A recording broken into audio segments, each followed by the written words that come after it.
Assalamualaikum warahmatullahi wabarakatuh.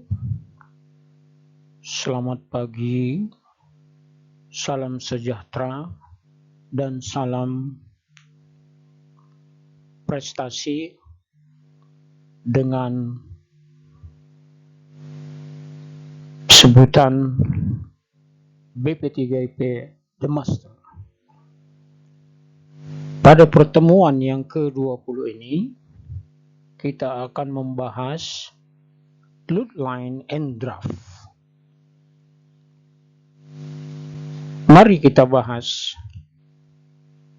judul Lootline and Draft.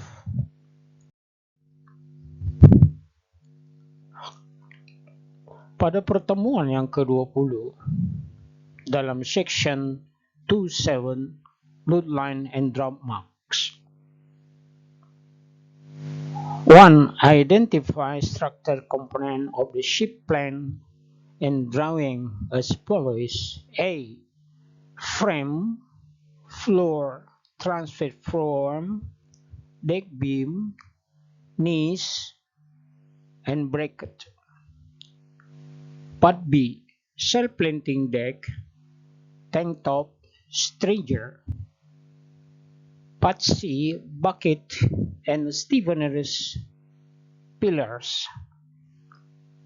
Part D. Hatch girders and beam coming bulwark. Part E. Bow and stern framing, cant beams, bridge hook. Number 2. Describe the type of material that are used in the constructions.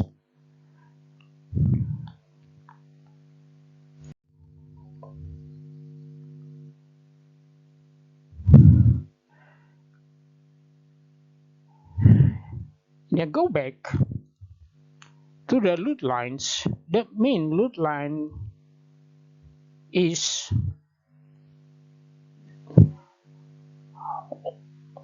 one mark. It transfers with the main deck. That means loot lines they put in a port and starboard side of the ship. So that means loot lines they put under two part of them. One is the middle of the center line by starboard side. The one is loot line the center of the by port side. Actually, how much the size of them? The size of them is the 225 cm, and the thickness is the 0.5 mm. The dual line is very important to the ship because why? The dual line is the safety for the ship. For example, we cannot loading of the cargo over the loot lines. The call is loot lines. One more time, the loot lines is the one mark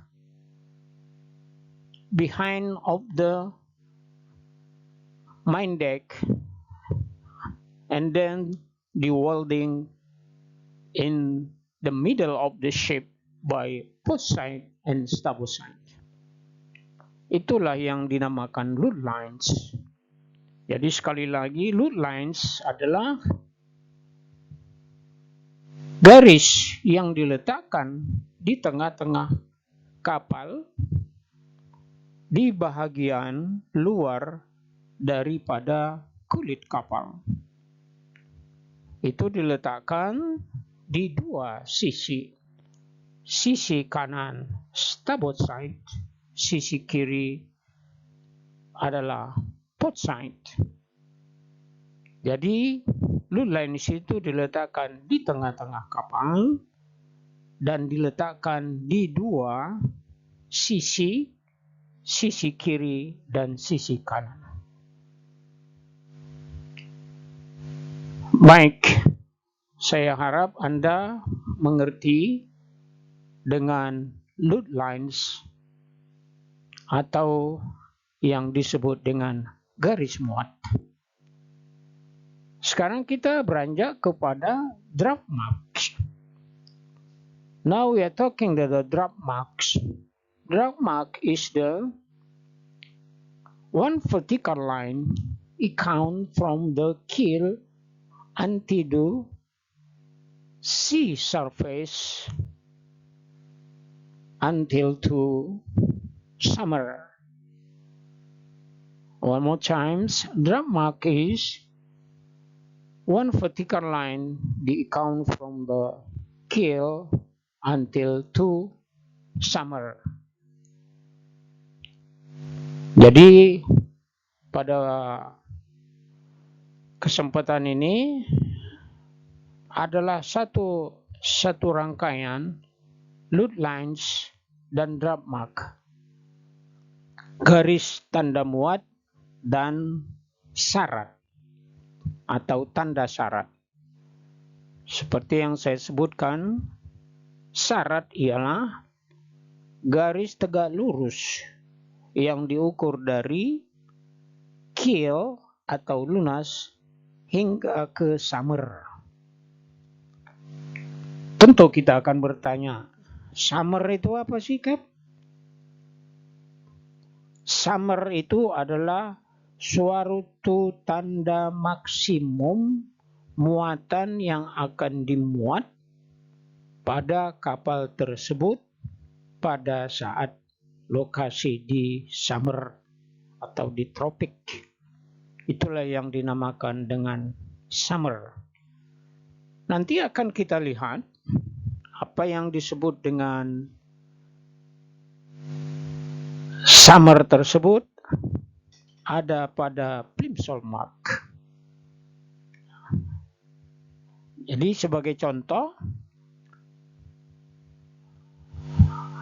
kapal saya itu maksimum draftnya 16 meter. Artinya saya harus memuat pada saat maksimum yang boleh dimuat pada syarat 16. Apa itu muat?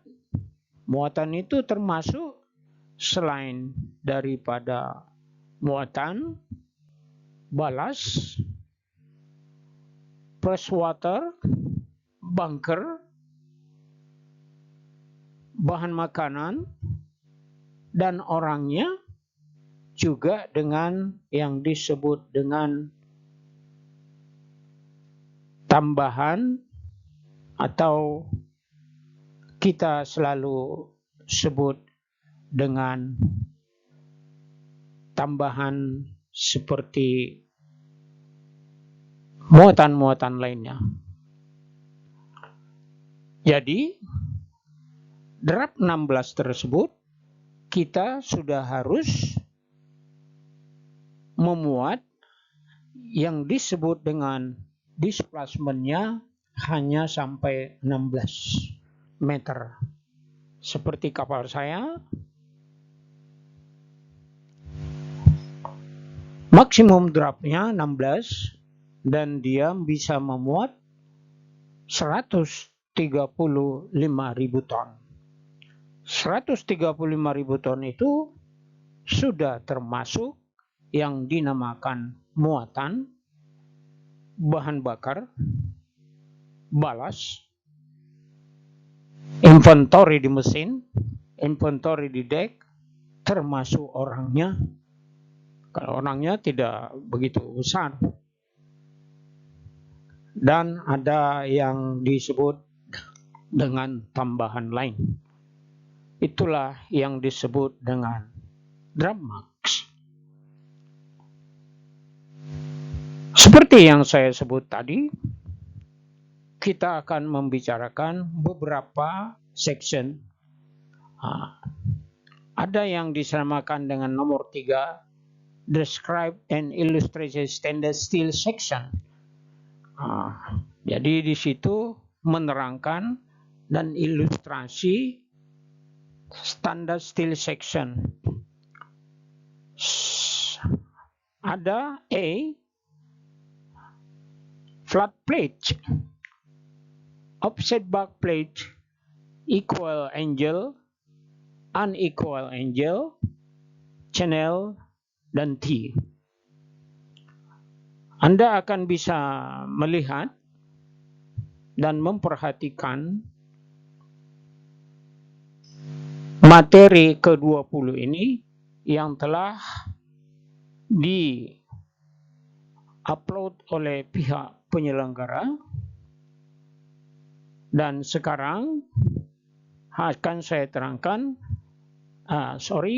dan telah saya terangkan termasuk dengan load lines and drop marks.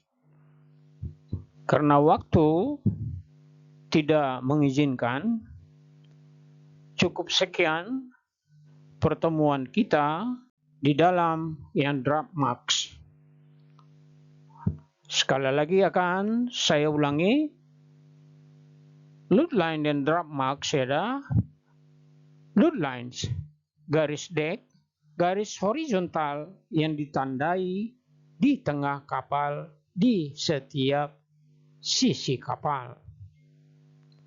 Atau tepi batasnya biasanya melewati titik di mana kelanjutan keluar dari permukaan atas geladak freeboard memotong permukaan luar pelapis sel.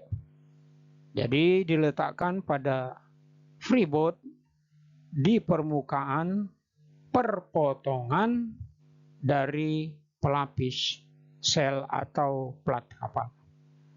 Sekian, terima kasih. Apabila ada pertanyaan, silakan hubungi saya.